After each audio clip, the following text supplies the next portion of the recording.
Hi, I'm Michelle Mace Curran, former F-16 pilot, former Air Force Thunderbird pilot, turned entrepreneur, keynote speaker, and author.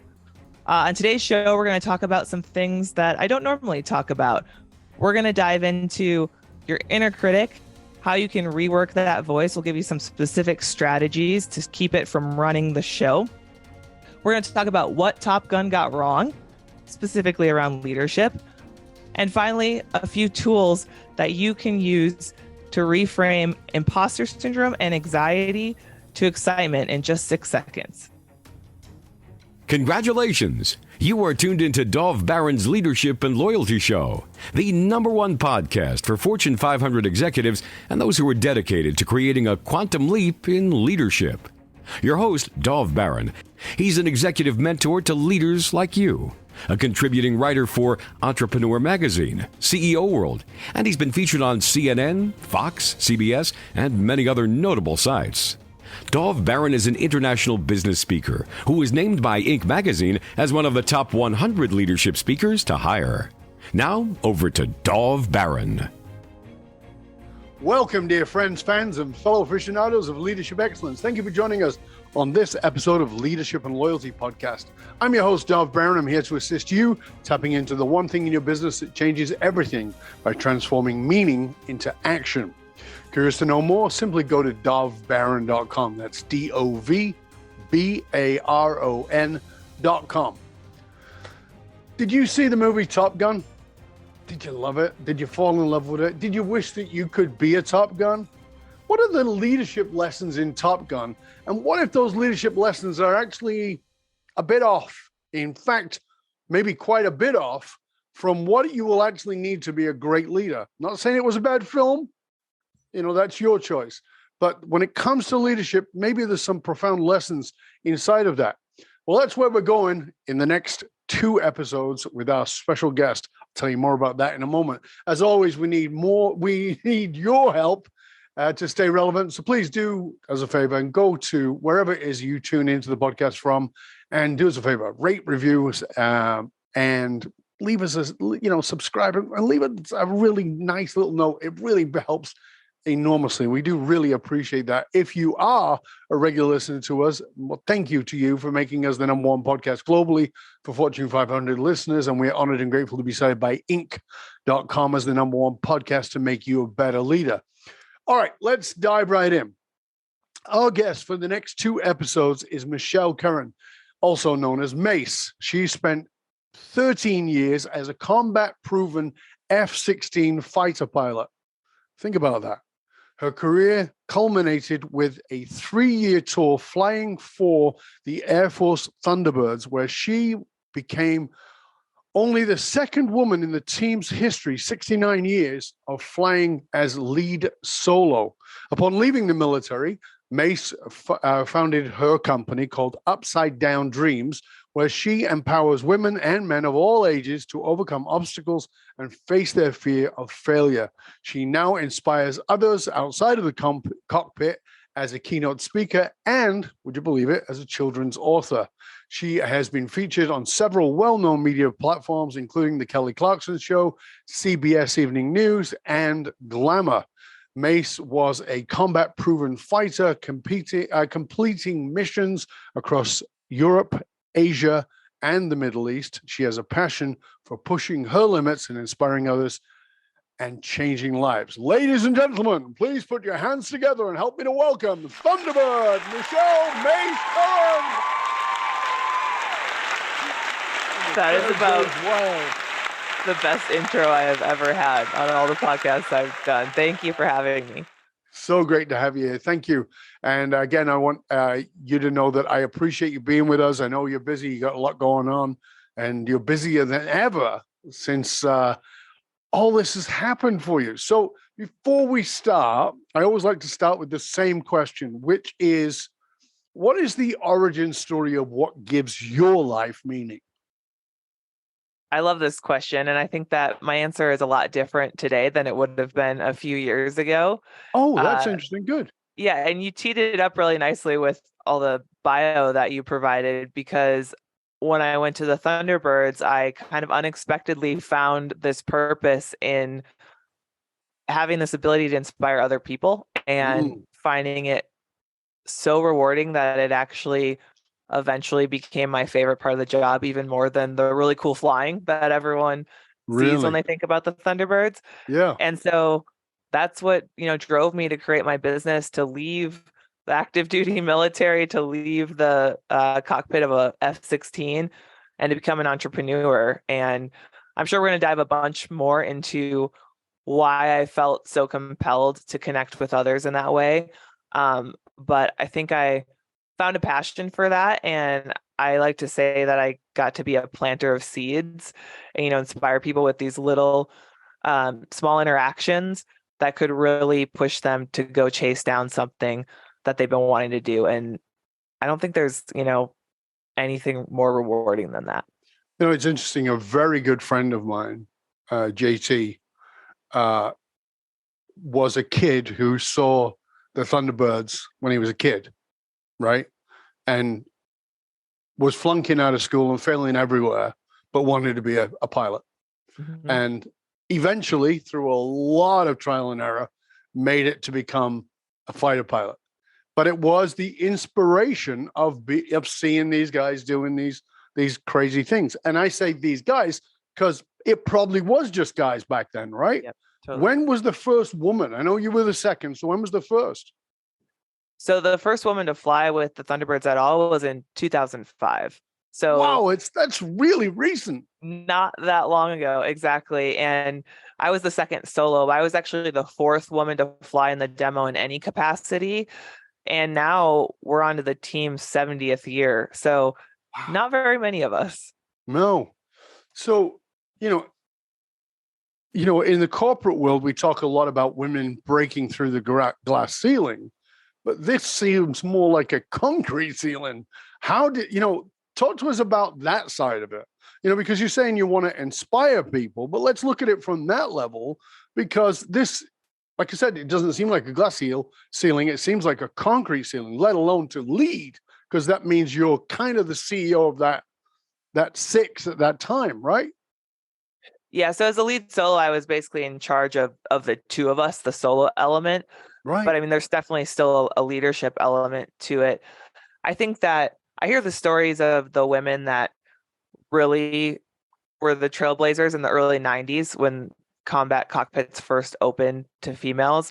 Mm-hmm. And their stories are incredible. The adversity they faced was much more blatant than the obstacles that I faced, but it was definitely still a thing, which pains me to say, today as far along, we've been in these cockpits for 30 years and things have changed for the better, but it's slow. Change is slow. Mm-hmm. And I think for me, when I decided I wanted to be a fighter pilot, it was because I saw a couple of jets taking off in full afterburner. And I kind of had this pivotal moment where I got goosebumps and I was just much like your friend. I was like, I'm going to go do that. For me, it didn't happen till college, but I was like, okay, this is happening. How do I make this dream a reality? And I just started chipping away at it. I didn't even think about gender at that time. I wasn't worried about it. It just wasn't, I was like, I'm going to do this. How old were you when you saw that first experience with the afterburner and when I want to do that? I was in college, so it was a little bit later than a lot of people expected. So I think kind of the traditional or the often told story is of the little kids seeing the Thunderbirds and deciding. Sure. And it's always cool when I do hear those stories because it keeps you motivated when you're in that role. But I went to college as a criminal justice major and I wanted to be an FBI agent until really. I saw those jets. That's fascinating. A bit of a pivot. Yeah. So talk to us about because this is another thing. Talk to us about the internal resistance to that. Was there any? Because, we talk about the external resistance and the potential concrete ceiling of that industry, but also there's the internal resistance to, hold on a minute, I've committed. I'm going to be criminal justice. I'm going to be FBI. And now, I'm going to fly a fighter. No, come on. Like, was there any of that internal language? Or was it like, no, I know what I want. That was wrong. This is right. I think at that moment, I don't remember there being a lot of internal conflict. I was just so excited about this new goal. But I am definitely not immune to that as I got into being a fighter pilot. Yeah. Um, my gender started to get highlighted to me a lot more by other people. So that was kind of a added layer of complexity to it. But as a brand new young fighter pilot, I really struggled with the internal self-doubt, imposter syndrome. How do I fit into this culture? Am I good enough to be here? To the point where there was a distinct moment where I remember telling someone that if I didn't owe the Air Force a contract, because they had just spent literally millions of dollars to train me as a fighter pilot over the last 3 years, Of I course. would have I would have left. I would have Really. walked away from this big dream and this goal that I'd worked towards for about 5 years at that point, because I felt so crippled by imposter syndrome and self-doubt. And I felt like I had to play dress up when I went to work. I was, putting on my fighter pilot Halloween costume, going in and being assertive and type A and all these things that I'm naturally kind of reserved and more soft spoken, and I was super shy as a kid, and that just was not my personality. So I struggled with that for a long time. So talk to us about that, because 70% of people in executive positions, more than 70%, struggle with imposter syndrome. And I've done shows about imposter syndrome, and I certainly have dealt with it myself. And I find it a really fascinating subject, because I now see it as an incredible advantage, even when I have it today, and it still comes up. I see it as a huge advantage, but you've got to crawl, because it's one thing to have imposter syndrome, but it's never uncoupled from anxiety. So you've got to climb over the freaking anxiety to be able to advantage the imposter syndrome. Can you talk to us about the anxiety side of that for you? Because you're going to do something that's precise, like life and death precise in a, I don't know how much they are, but I'm guessing hundreds of millions of dollars worth of equipment that you're flying around in.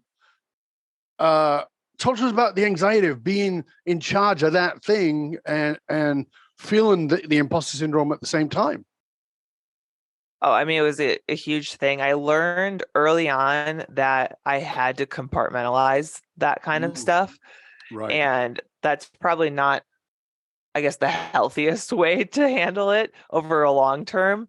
But Right. in the jet, things are happening fast, things will go wrong, and it's just part of the job. Mm-hmm. There's never a perfect flight. No. And you have to be able to be like, well, that didn't go as planned. This is going to sound silly. I actually would envision putting it in like a little treasure chest and putting one of those old school locks on it, like Pirates of the Caribbean style, and just like shoving it into the ocean. I mean, like, goodbye. We're not going to worry about that right now because I don't have the luxury to. I have to worry about the task at hand. And so I think training myself to do that in the heat of the moment in the cockpit also allowed me to do that when I was on the ground, and I would have, that anxious feeling, pit of your stomach, or the Sunday scaries, or you can't sleep, or whatever it is, and just move forward being uncomfortable. And over time and over experience, I learned to control that, where that would happen less and less. Mm-hmm. And then stepping into being a keynote speaker, making a huge pivot out of being an active duty fighter pilot to a keynote speaker, I had it again, right? Imposter syndrome, getting in front of big companies on a big stage. I was used to performing in front of people, but in a much more removed. Yeah, it's kind of intimate, it's very, you're performing, but you're up there. Yeah. You're not actually seeing the faces, but I know as a speaker, when you're on that stage, you are very aware people are looking at you and you're looking at them. You can see very clearly whether they're giving you an ooh, an ah, or bugger off. Oh, absolutely. And that is one of the most fun things, when you feel like they're invested and they're connected. Yeah. And it's also one of the most distracting things when you see someone nodding off or scrolling on their phone and you're just like, am I missing the mark here? So for sure, it's way more intimate. And I kind of learned to reframe the anxiety into excitement, to use like cognitive reprisal and be like, okay, the dry mouth, the sweaty hands, the nervous feeling in your gut, all of those physiological symptoms, I guess, if you want to call them that, are the same ones that you get when you get really excited about something. And so you can train yourself to be like, man, I am excited to get on this stage and talk to this crowd of 1,000 people who are going to be staring at me. And with a little bit of practice, you can kind of reform that, and it makes it much easier to manage. Well, in a neuroscience level, there's a one molecule difference between excitement and anxiety. Single molecule. And that molecule will change within 6 seconds of focus. So if you hold your focus for 6 seconds on the anxiety, turning it to excitement, it will change. If you hold anxiety in excitement, it'll change from excitement to anxiety. It's just one molecule. It's that simple.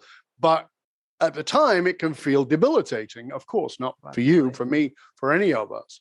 But it's really important to remember that you're just 6 seconds. I have to do it because I get anxious on stage, and I've been speaking 30 odd years, right? And I have to remind myself, you're just 6 seconds away from feeling excited. 6 seconds and then start telling myself about excitement. And okay, oh look, the 6 seconds are up, and I'm done. Woo, let's go. I love that. I didn't know that there was a time associated with it. I 6 feel seconds, like yeah.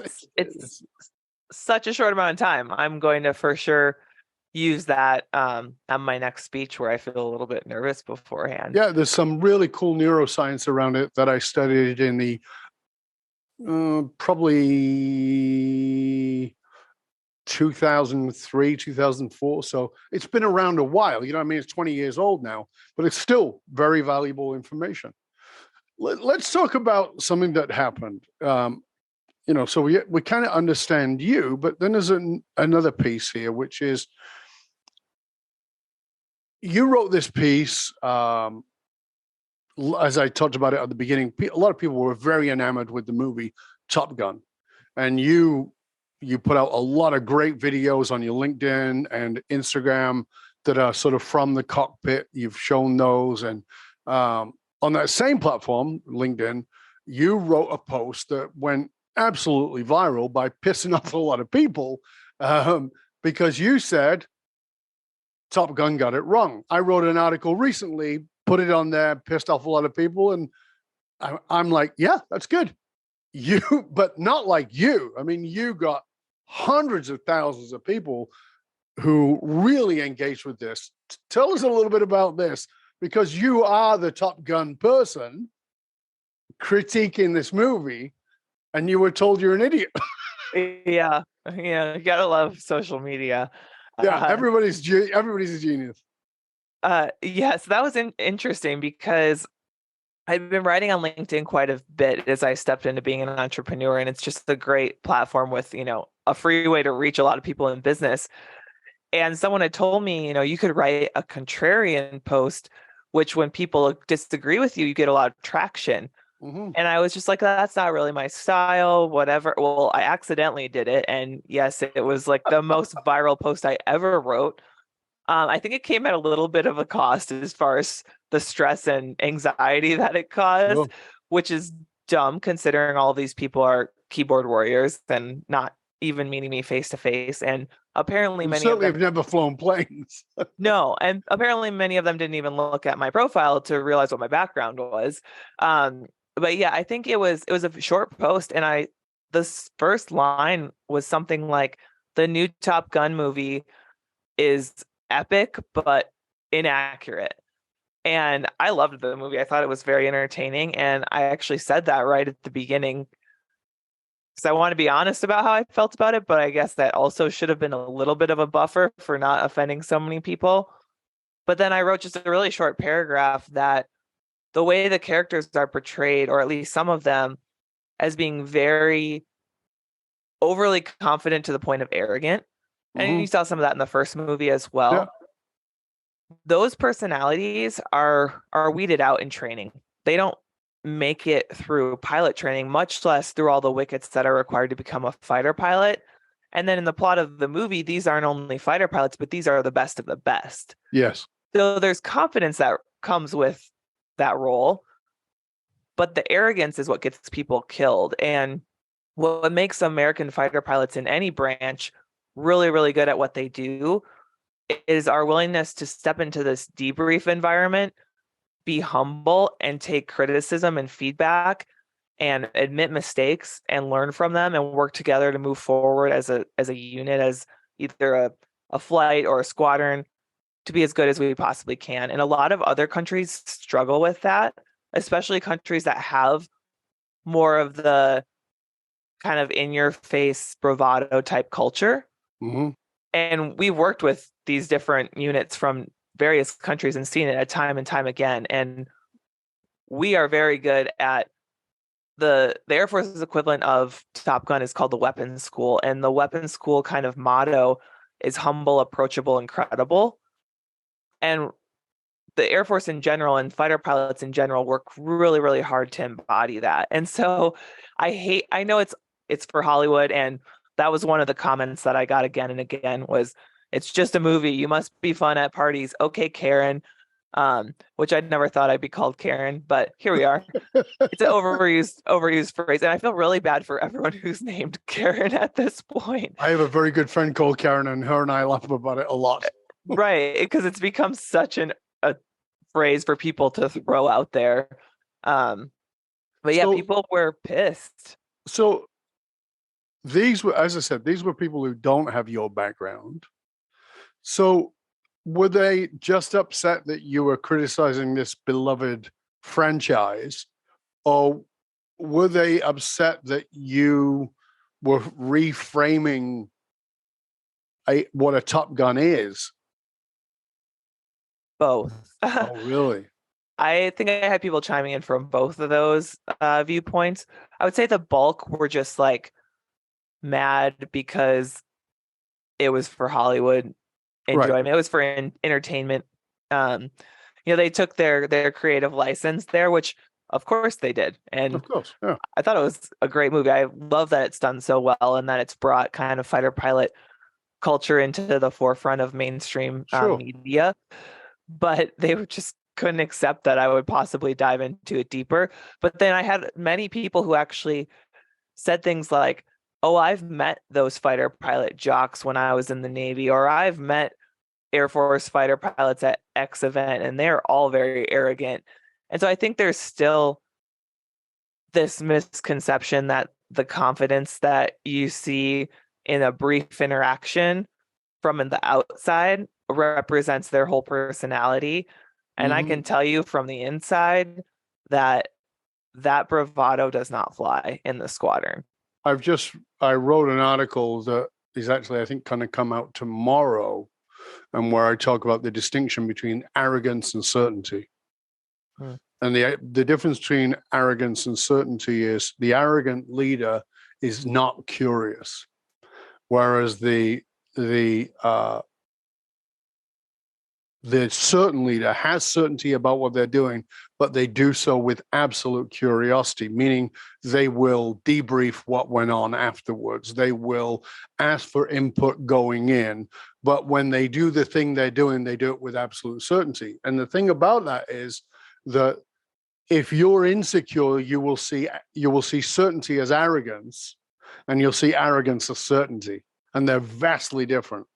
And Absolutely. So it's a really good point that you're making, because it allows people to actually ask the question, is this person being arrogant, or are they being certain? And if they're being certain, are they willing to have curiosity? Because if you don't have the curiosity, you're just in arrogance. You're just already made up your mind, you're right. Versus, I'm pretty certain this is how it is. So one of the things I always say to the people I interact with all the time is, never fear telling me I'm wrong. I love it if you can breach my bias. However, you have to know that I'm pretty knowledgeable about what I talk about. So if you're going to challenge my certainty, I'm totally open to that, but I will push back, because I'm willing to change my mind, but I'm not willing to change my mind on a whim. Yeah. And that's the difference of certainty versus arrogance.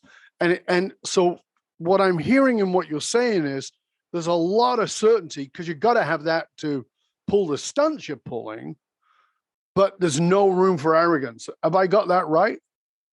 Exactly. I love it framed like that because you cannot afford to second guess yourself airborne as far as hesitate and not be confident in your skills. So I think certainty is something you have to have, and a ton of training and preparation goes into ensuring that. Yes.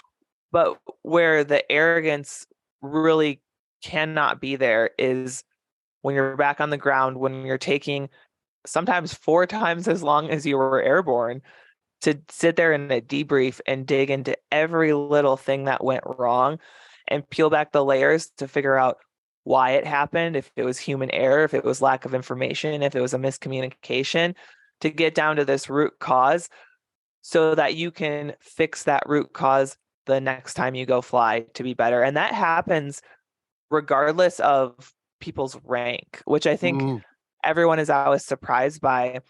You might have 4 ships, so 4 jets that are going out to fly together on a mission.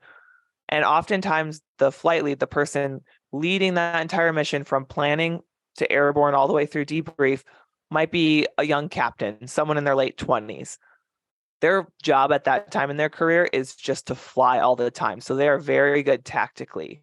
Yes. And then you might have a colonel or a general who's been in the Air Force for 20 years and actually leads that entire base, who's very well respected, who you'd always refer to as sir.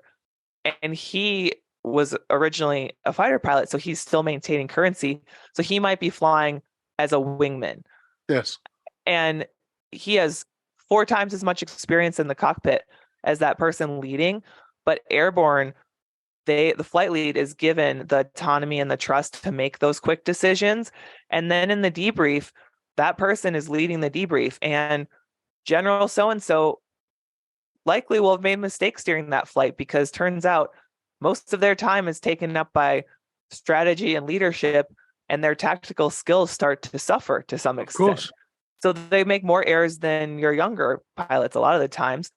And that captain will stand up there and it'll be done respectfully. He'll still say, sir, but he's going to be like, hey, sir, I think you missed X, Y, and Z, and that's why our target got bombed or whatever it is. And the general on the receiving side will fess up to those mistakes, and it's just not a big deal. It's just how it's done.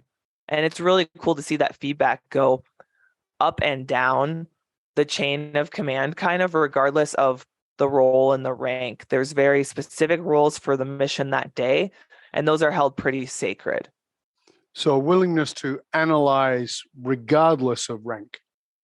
Absolutely. And the leaders that are willing to do that, to, admit their mistakes and be vulnerable, I guess, in that setting, they garner a lot of respect from everyone below them as well. So it's kind of an extra bonus when they're willing to sit there and be humble and admit their errors. Beautiful. Now, we're coming towards the end of this first part of the show, and it's, I think what we've covered is very interesting. I want to take it into the next, in part 2 of the show, in talking about how that transitions into your work with your company and your work with companies and assisting other organizations and keynotes, because you talked about right at the very beginning of this show, this desire to inspire. But I want to sort of show how that connects with your training and with, of course, the imposter syndrome, the anxiety, and this willingness to question up and down. Because I think that oftentimes that machoism that's shown through Hollywood, again, as I'm saying, I'm not saying that that's true, but it's shown through Hollywood, becomes the sort of format for how we think leadership is. A very good friend of mine, Lance Secretan, who's an amazing leadership speaker, talks about how we do business as if it's war. And but it's not real war. And what's more is that war is not done the way we think it's done. So, and like you're saying, it's like, well, my way is right, and that's the only way, is not the way it is. So I spoke for the U.S. Air Force, and I was blown away by the willingness to learn and listen. Like it was an example of really breaching my bias. And I loved that. It was fantastic. So I want to get into that into part 2 of the show. Before we do that, though, I want people to find out more about you, how they can reach out to you, how they can find out more about you, read your articles. I know you've got a new book coming out. So tell them whatever you can. Yeah, absolutely. I think the best one-stop shop is just my website, which is just macecurran.com. So my call sign and my last name. There's stuff on there about the children's book, about speaking. There's a way to contact us, all of those things. And then LinkedIn. Honestly, I post about 5 times a week. And I'm there just Michelle Mace in quotes, Curran. And it's all the stuff we're talking about right now. It's taking little anecdotes and stories from my career and lessons that I learned and translating them into things that people can either use in their businesses with their teams or kind of to push themselves as individuals. Beautiful. Well, thank you, Michelle. We'll be back in just one click for you, dear listener. Remember, there's a lot going on in this. We're going to get into part 2 of the show. So I'm going to ask you to stay curious, my friends. Stay curious about where you have perceived certainty as arrogance and arrogance as certainty, and how you can push through the concrete ceiling, not just the glass ceiling, the concrete ceiling. That's not necessarily limited to your gender, but is limited mostly to the restraints you have on yourself. Remember, you're just 6 seconds away from anxiety all the way to excitement. Just 6 seconds. Stay curious, my friends. Stay curious. See you on the one click.